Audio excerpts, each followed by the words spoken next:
Your Daily 180, 180 seconds of pure Bible study.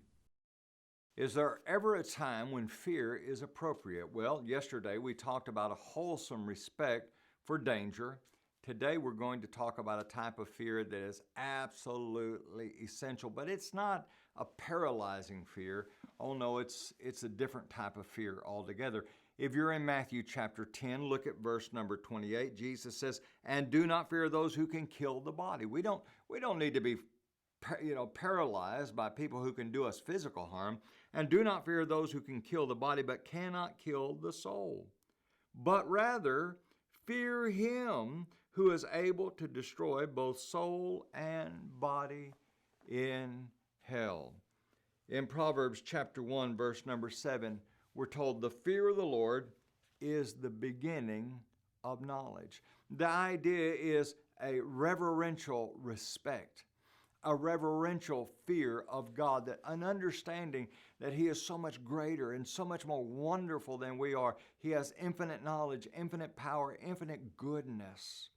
And so we need to have a deep respect for the goodness of God, and we need to understand that consequently we need to humble ourselves before that God.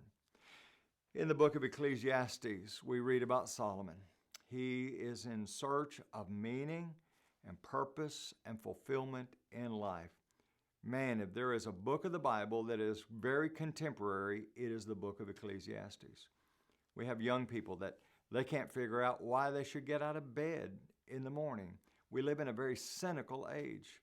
And Solomon went on this search for meaning and purpose and fulfillment, and on every investigative case that he followed, he would end up saying, meaningless, meaningless, all of life is meaningless.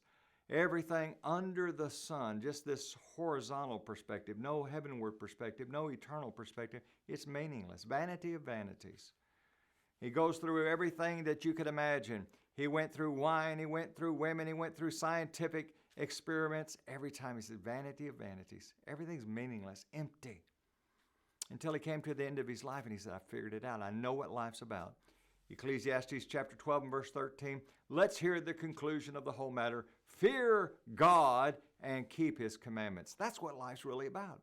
If you want to have meaning and fulfillment, you should fear God. You should respect God. You should have that deep sense of reverence for God. And that will help you make it through these turbulent times.